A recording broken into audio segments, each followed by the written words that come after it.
Donc, vous pouvez déjà prendre vos Bibles dans Marc chapitre 10, et puis nous allons lire les versets 32 à 52. Marc chapitre 10, les versets 32 à 52.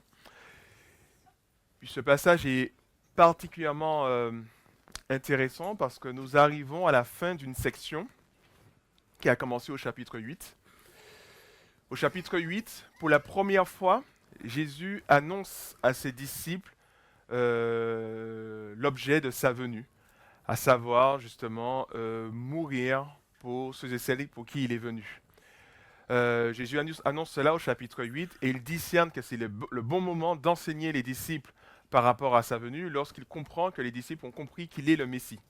Demande aux disciples, qui dites-vous que je suis? Et c'est Pierre qui répond que tu es le Messie, que tu es celui qui est envoyé de Dieu. Et à travers la réponse de Pierre, il discerne que c'est le bon moment d'enseigner les disciples.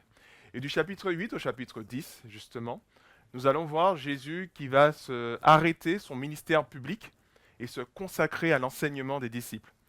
Et il constate que, voilà, que les disciples ont besoin d'apprendre quelque chose en ce qui concerne sa venue. Et cela va se faire à 3 reprises à travers justement cette répétition, à plusieurs reprises, à ces 3 reprises où il va justement parler de sa mort, de la passion qu'il va devoir vivre, sa mort et sa résurrection. Nous avons déjà étudié les 2 premières fois et à chaque fois nous constatons le même résultat, c'est que les disciples semblent plus ou moins comprendre, mais ont du mal à réellement saisir ce que Jésus cherche à leur dire. Ils ont du mal à saisir parce que ça ne va pas dans le sens de ce qu'ils imaginaient concernant le Messie. Ils voyaient plutôt un Messie conquérant, un Messie qui allait instaurer le royaume de Dieu. Et Jésus annonce tout autre programme puisqu'il annonce justement que, voilà, que son objectif, il est venu dans ce monde dans un premier temps pour mourir et eux ne comprennent pas cela. Et puis à travers justement ces déclarations, à chaque fois Jésus en profite pour apporter un enseignement. Ce qui est intéressant avec cette section, c'est qu'elle s'ouvre avec la guérison d'un aveugle et elle se termine également avec la guérison d'un aveugle. C'est comme si, en fait, à travers cette structure, Marc essaye de nous faire déjà comprendre ce que Jésus essaye de faire pour les disciples, c'est ouvrir leur regard, leur donner une véritable vision spirituelle afin de comprendre la vraie raison de la croix, la vraie raison de sa venue et afin d'en tirer les bonnes applications.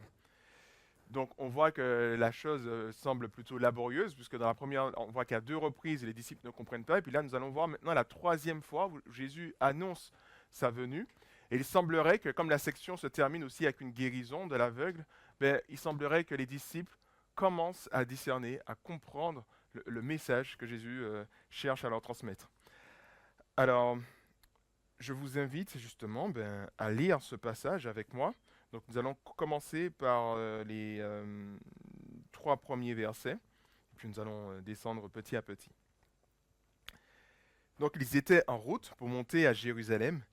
Jésus marchait en tête, l'angoisse s'était emparée des disciples, et ceux qui les suivaient étaient dans la crainte.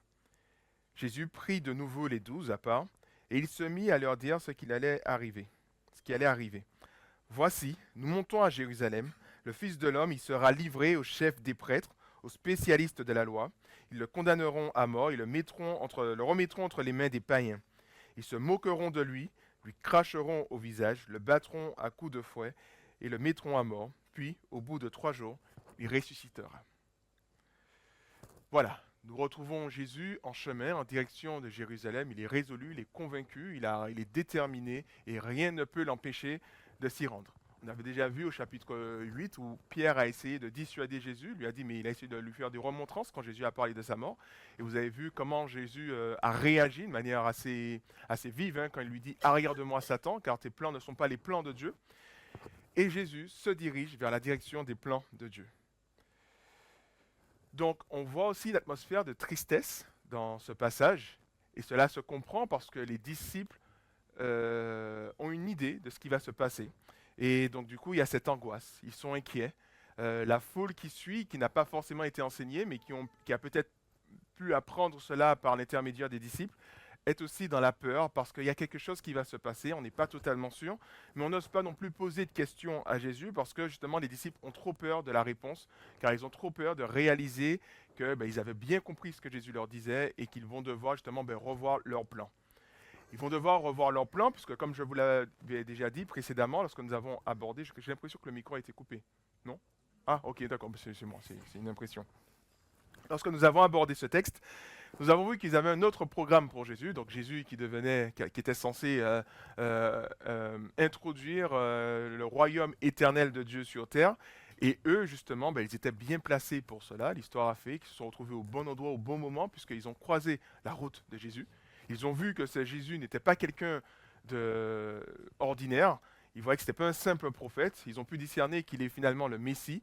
Et ils ont réalisé qu'en tant que disciples proches du Messie, ben, les meilleures places leur seront réservées, les places de direction, les places de ministre. Et donc, du coup, on imagine que c'était des personnes qui avaient un avenir, somme toute, plutôt banal, hein, puisqu'ils étaient de conditions plutôt modestes, en tout cas pour la plupart. Et là, ne voilà-t-il pas qu'un avenir glorieux les attend et ils se réjouissent de cela, ils sont déjà contents à cette idée-là, mais Jésus semble contrecarrer leur plan puisque Jésus annonce non pas la gloire ou la domination ou le côté majestueux des choses, mais il annonce plutôt l'humiliation, il annonce plutôt la souffrance, annonce plutôt la mort.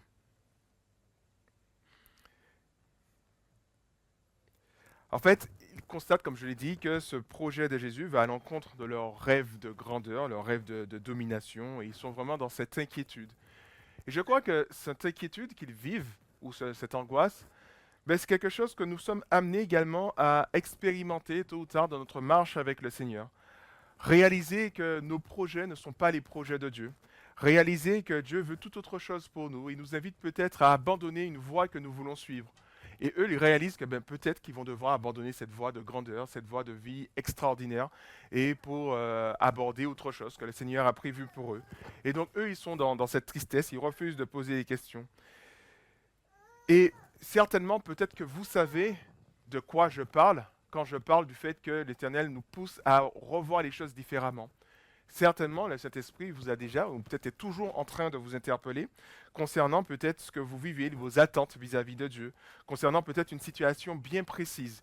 Il vous a déjà fait comprendre que ce n'est pas sa gloire, ce n'est pas ce qu'il veut pour vous. Et alors ce que vous faites, eh bien, peut-être que vous imitez les disciples dans la mesure où vous fermez vos yeux à cela, vous n'essayez pas de creuser, d'investiguer davantage, parce que vous avez peur de la réponse, vous avez peur de devoir revoir votre façon de faire, parce que justement vous avez très certainement compris ce que Dieu attend de vous. Et de ce fait, ben voilà, plus nous avançons avec Dieu, ben plus nous grandissons peut-être dans cette angoisse, comme les disciples qui étaient dans cette angoisse, se demandant mais qu'est-ce qui va se passer? Alors, qu'est-ce qui, peut-être, et c'est la question à se poser ce matin à nouveau, qu'est-ce qui dans votre vie va à l'encontre de la volonté de Dieu pour vous? Quel désir que nous avons peut-être dans notre cœur que nous devons peut-être remettre en question? Pour ces disciples, c'était plutôt le désir de grandeur, de prestige, de pouvoir, de domination. Mais qu'en est-il de nous, en fait?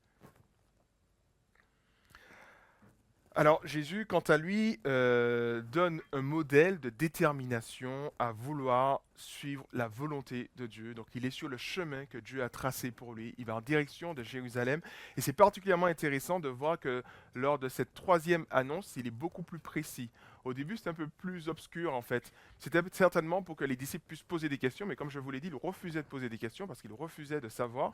Et là, Jésus est un peu plus clair. Il leur dit que ce ne sont pas les spécialistes de la loi qui vont le tuer, mais les spécialistes, les chefs religieux vont le livrer aux païens, donc aux Romains, et c'est au cours d'un procès, il précise cela, puisque ce n'était pas totalement clairement dit précédemment, au cours d'un procès qu'il sera condamné à mort, et puis il donne un peu plus de détails sur, disons, la descente au niveau de l'humiliation qu'il va suivre, puisqu'on va lui cracher dessus, on va le fouetter, on va ensuite le mettre à mort, mais il précise qu'après 3 jours, qu'il ressuscitera.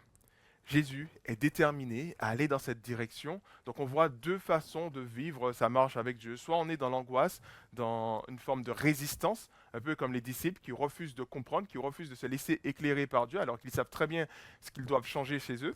Ou soit on est dans l'exemple que Jésus nous donne, cette détermination, cette conviction à aller jusqu'au bout et à vouloir accepter ce que Dieu a prévu pour nous. Jésus était déterminé, rien ne pouvait l'empêcher d'accomplir le plan de Dieu dans sa vie. Et je crois que ce passage nous invite aussi à nous poser les bonnes questions aussi, savoir qu'est-ce que nous cherchons réellement. Donc on voit en quelque sorte deux chemins.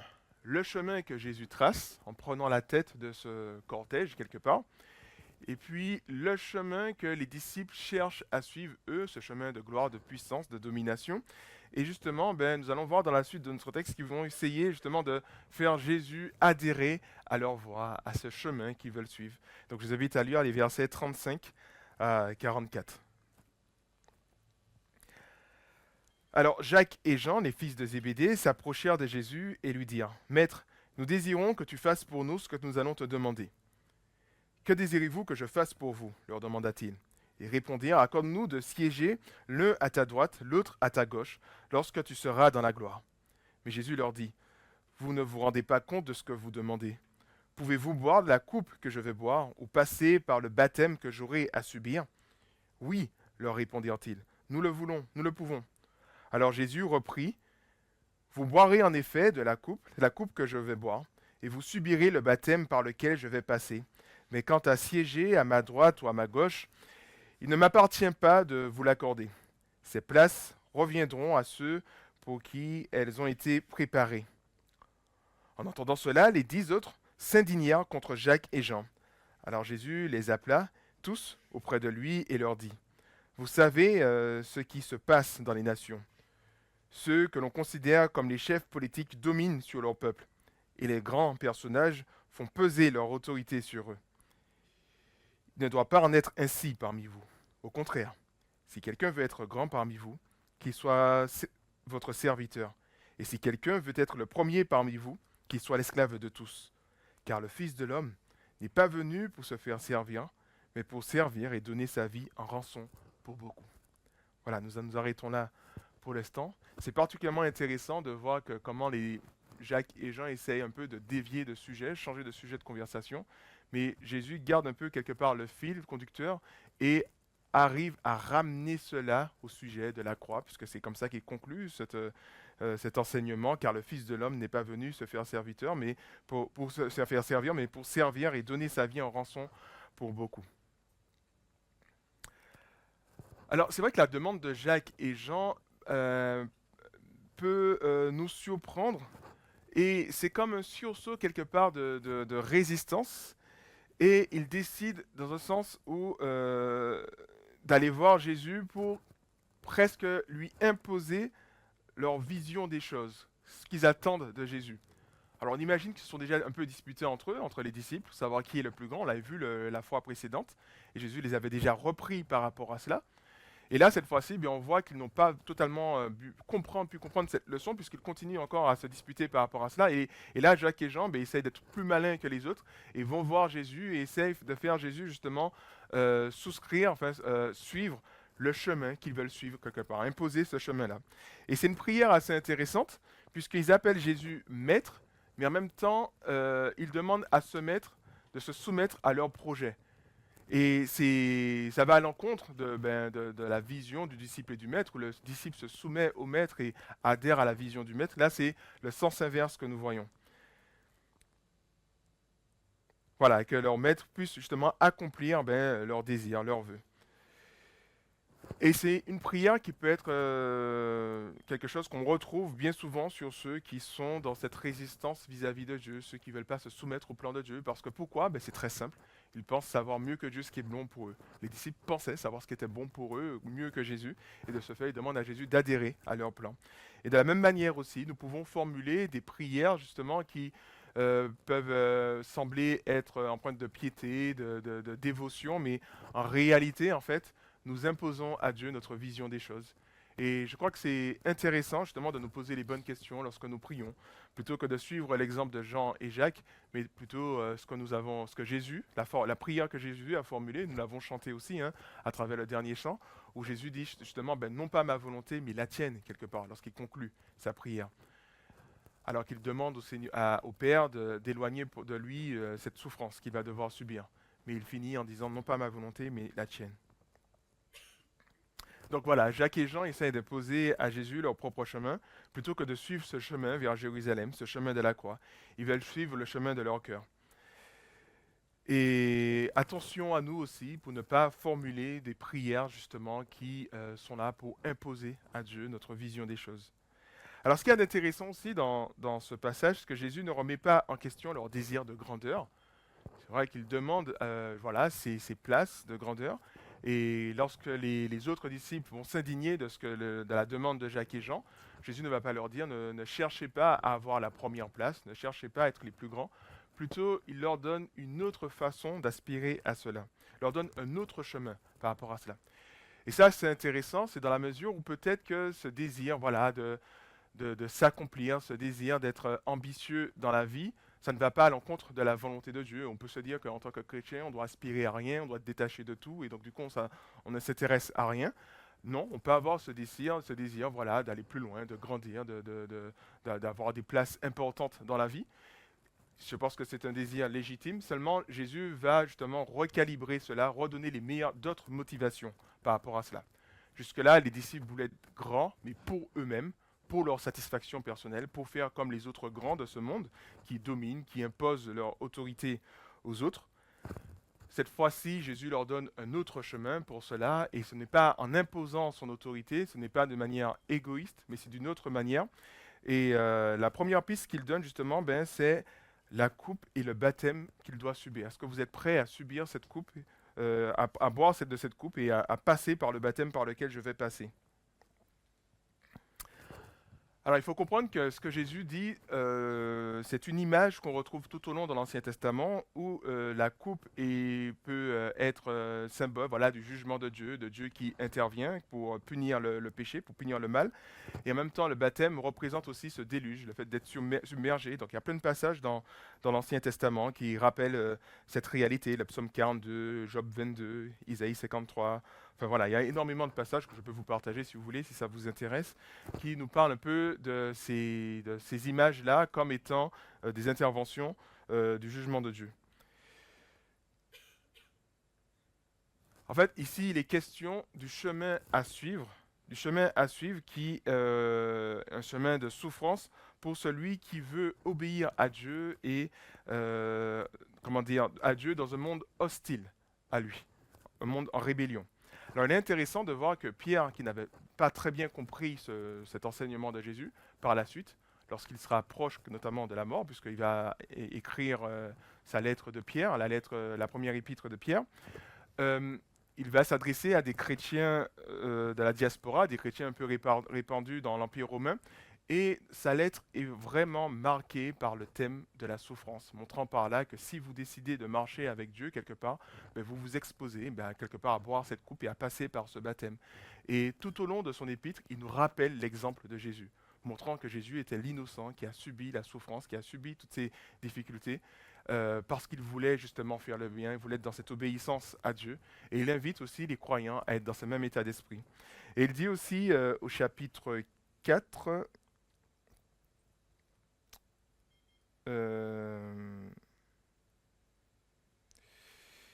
en parlant justement de la souffrance des croyants, puisqu'il dit que vous avez été jetés dans cette fournaise ardente de l'épreuve, mais ne vous découragez pas, au contraire, réjouissez-vous, parce que vous participez aux souffrances du Christ, aux souffrances de celui qui veut faire la volonté de Dieu. Et puis il dit ensuite au chapitre 4, verset 17, il dit maintenant a lieu la première étape du jugement, il commence par le temple de Dieu. Et s'il débute par nous, quel sera le sort final de ceux qui refusent de croire à l'évangile de Dieu? Comme le dit l'Écriture, le juste est sauvé à travers toutes sortes de difficultés. Pardon, si le juste est sauvé à travers toutes sortes de difficultés, que vont devenir le méchant et le pécheur? Nous dit le chapitre 4, les versets 17 et 18. Et donc à travers cela, Pierre nous rappelle que le juste passe par ce lot de difficultés. Le juste est amené à passer par ce jugement de Dieu dans la maison de Dieu. C'est la première étape. La deuxième étape, c'est le jugement au sein des autres des personnes hors de cette maison de Dieu. Et il nous montre que c'est une réalité à vivre. Il a compris cela après un certain temps, Pierre. Et justement, il a compris cela, c'est cet enseignement qui vient de ce que Jésus est en train de dire là, justement. Et donc le chemin vers la grandeur doit passer justement par ce temps de souffrance. Alors, c'est quoi ce temps de souffrance? Nous comprenons un peu plus lorsque Jésus va donner plus de détails aux disciples, lorsque les disciples vont s'indigner. Et qu'est-ce que Jésus leur dit? Voilà, si vous voulez être grand, faites-vous serviteur. Si vous voulez être le premier, faites-vous l'esclave des autres.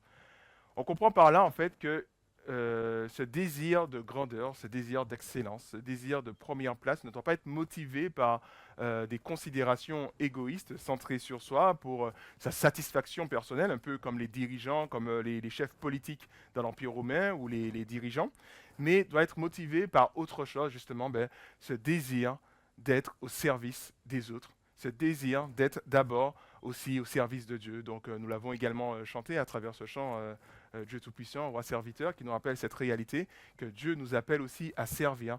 Et finalement, l'exemple de la croix, ce chemin vers lequel Jésus va, est un exemple qui nous montre comment nous devrions vivre notre vie, comment nous devrions considérer les choses. Et considérer toutes les choses, toutes nos aspirations à la lumière de la croix. Et qu'est-ce que la croix nous apprend? Jésus lui-même le dit, que le Fils de l'homme n'est pas venu pour se faire servir, mais pour servir et donner sa vie en rançon pour beaucoup. Et la croix nous donne deux enseignements fondamentaux. Euh, Deux enseignements, on dit fondamentaux. La croix nous donne ces deux enseignements qui sont les suivants. Donc premièrement, l'exemple que Jésus est en train de donner par ce chemin, par cette direction qu'il prend.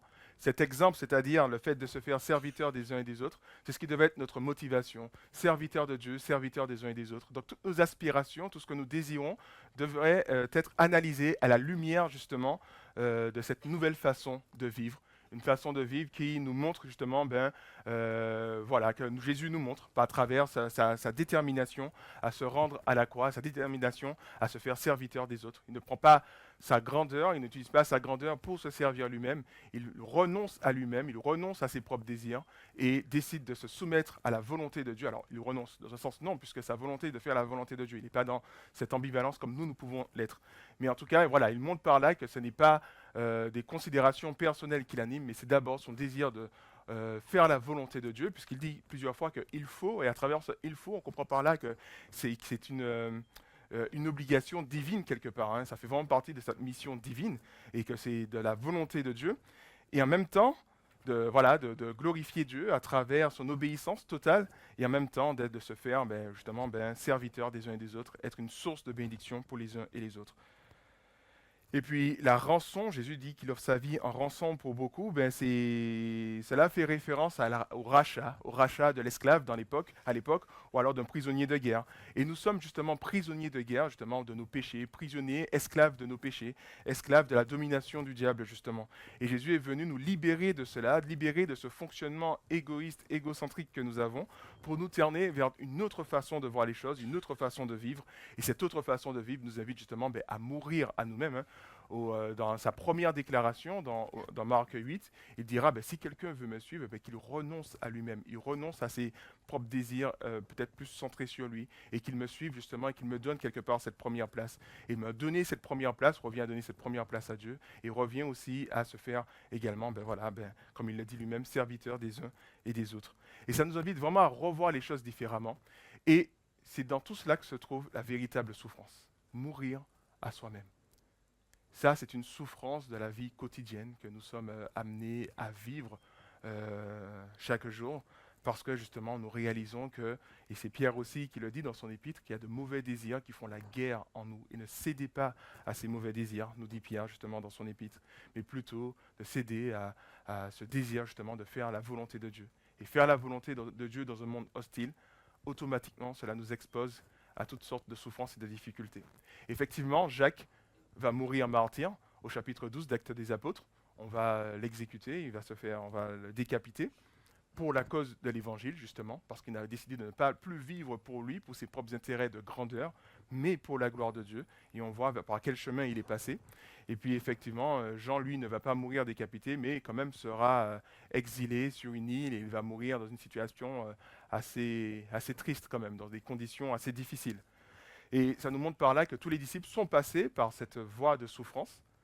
Nous aussi, à notre niveau, selon ce que Dieu a prévu pour nous, nous passons également par cette voie de souffrance, à condition que nous décidons de suivre le chemin de Dieu. Nous avons vu précédemment qu'ils étaient dans l'angoisse, ils étaient dans la tristesse, parce que Dieu leur demandait de revoir leur plan, de revoir leur façon de vivre les choses. Cela aussi peut être une souffrance pour nous, et nous sommes amenés à expérimenter cela, nous sommes amenés à être dans cette détermination que Jésus avait, comme il l'a montré, il était premier dans ce cortège quelque part, il était déterminé alors que les autres marchaient un peu d'une manière peut-être hésitante, dans l'angoisse, dans la peur. Lui, il était déterminé à faire cette volonté de Dieu. Et nous sommes invités aussi à rentrer dans cet état d'esprit. Alors, à quoi ressemble cette nouvelle façon de vivre les choses? Et je vous propose de terminer notre réflexion à travers les derniers versets de 46 à 52. Et je pense que justement, ce miracle qui va avoir lieu sert d'illustration pour que nous puissions comprendre ce que Jésus attend du véritable disciple. Donc verset 46, ils arrivèrent à Jéricho et Jésus et ses disciples sortirent de la ville, accompagnés d'une foule nombreuse. Bartimée, le fils de Timée, un mendiant aveugle, était assis au bord du chemin. Lorsqu'il entendit que c'était Jésus de Nazareth, il se mit à crier, Jésus, fils de David, aie pitié de moi. Mais beaucoup le rabourèrent pour le faire taire. Lui cependant criait de plus belle, Fils de David, aie pitié de moi. Jésus s'arrêta et dit, appelez-le. On appela l'aveugle en lui disant, courage, lève-toi, il t'appelle. À ces mots, il jeta son manteau, se leva de bond et vint vers Jésus. Jésus lui dit, que veux-tu que je fasse pour toi? Maître, lui répondit-il, lui répondit l'aveugle, fais que je puisse voir. Va, lui dit Jésus, parce que tu as cru en moi, tu es guéri. Aussitôt, il recouvra la vue et suivit Jésus sur le chemin. Alors c'est vrai qu'on peut se demander de prime abord quel est le lien avec ce que nous avons vu précédemment. Là, nous voyons quelqu'un qui est conscient de sa détresse. Il appelle à Jésus, il demande à Jésus son secours. On voit aussi, ça reflète des fois aussi la difficulté que nous pouvons vivre à nous tourner vers Jésus, puisqu'on voit que les personnes l'empêchent de s'exprimer, l'empêchent de crier à Jésus, mais lui, il ne se décourage pas, il est déterminé, il est dans cette vision des choses où je vais aller jusqu'au bout et je sais que c'est seul Jésus qui peut répondre à mon véritable besoin, à savoir justement recouvrer la vue. Alors ensuite, nous voyons que, voilà, que Jésus intervient, donc Jésus lui dit de venir, et on voit vraiment qu'il y a ce désir de se donner entièrement à Jésus. Alors il y a cette scène où il jette son manteau. Alors c'est vrai que moi, quand je lisais ce passage, je voyais ça un peu comme un style un peu presque épique, quoi. Il se lève d'un coup, il jette son manteau, on voit ça un peu en slow motion, ça va un peu au ralenti, puis il avance un peu. C'est un côté assez filmique quelque part, ou héroïque, je sais pas, enfin, voilà. Mais en fait, il faut comprendre que le manteau, on le voit tout au long des enseignements dans la Bible, que le manteau est le bien essentiel de toute personne. Le manteau te sert à te protéger de la pluie, protéger du froid, t'aide à dormir, sert de sac de couchage. Donc le manteau, c'est vraiment le bien essentiel par excellence. Et lui, quand il se tourne vers Jésus, on voit qu'il est prêt à tout mettre de côté. Il renonce à tout, renonce même à son bien quelque part essentiel et vient vers lui et lui demande justement de recouvrir cette vue. Et cette vue a pour objectif, alors on aurait pu imaginer que quand Jésus le guérit, il aurait pu retourner à ses affaires et puis enfin profiter de la vie d'une autre manière, profiter de toutes les choses qu'il a pu rater jusque-là puisqu'il était aveugle. Eh bien non, Jésus lui dit, va, rentre chez toi, enfin voilà. Et lui, il décide au contraire de suivre le Christ. Cette guérison n'avait pas pour objectif qu'il puisse mener sa vie comme il l'entend, mais c'était plutôt pour objectif justement de s'approcher de Christ et de le suivre jusqu'au bout. Et ça, c'est assez intéressant dans la mesure où c'est ce dont justement les disciples ont besoin. Ils ont besoin de comprendre déjà dans un premier temps qu'ils ont un besoin fondamental que Jésus vienne, un besoin de son secours, d'où le fait que Jésus donne sa vie en rançon pour les uns et les autres, parce que eux, ça ne rentrait pas dans leur paradigme, dans leur façon de comprendre les choses. Ils ne voyaient pas pourquoi Jésus devait mourir pour leurs péchés. Ils voyaient plutôt Jésus un dominant qui allait régner sur toute chose, mais pas mourir pour leurs péchés. Et c'est assez intéressant que cet aveugle est conscient justement de son besoin et crie à Jésus, demande son secours à Jésus, de la même manière que Jésus vient nous secourir à travers justement cette mort à la croix où il paye la rançon pour nous libérer. Libérer de notre aveuglement, libérer de notre ancienne manière de vivre, libérer de notre ancienne manière de vivre, une manière égoïste, pour nous tourner vers une toute autre façon de considérer les choses. Et donc voilà, cet homme justement, aveugle, recouvre la vue, et maintenant qu'il a cette vue, il comprend les choses clairement, et qu'est-ce qu'il décide de faire? De suivre le Christ sur le chemin de la croix. Cette section, comme je le disais, chapitre 8 à chapitre 10, commence avec une guérison d'un aveugle et se termine par la guérison d'un aveugle. Et peut-être justement que Jésus nous invite aussi à ce matin à revoir notre façon de considérer la croix. il nous invite peut-être à nous poser cette question, à quoi ressemble une vie dictée par le principe de la croix plutôt par des principes égocentriques, justement. À quoi ressemble cette vie, justement, où nous comprenons ce que Dieu attend de nous, pourquoi il nous a libérés, et maintenant nous voulons nous inscrire, nous voulons vraiment nous vivre selon le plan qu'il a pour nous. Alors nous voyons, comme je le disais encore une fois, cet homme qui décide de marcher à la suite de Jésus et est déterminé, alors qu'il aurait pu reprendre son chemin, continuer ailleurs, ben non, il veut suivre ce chemin de la croix. Et la question est la suivante, c'est la seule, à quoi ressemblerait une vie dictée par le principe de la croix plutôt que par nos principes égocentriques. Parce que c'est ce que Jésus veut inculquer à ses disciples. Il veut leur montrer que voilà, de suivre son exemple. C'est ce que Pierre dira justement à ses contemporains quelques années plus tard, où justement, suivez l'exemple de Jésus-Christ qui a accepté la souffrance. Et celui qui veut marcher à la suite de Christ doit accepter cette souffrance.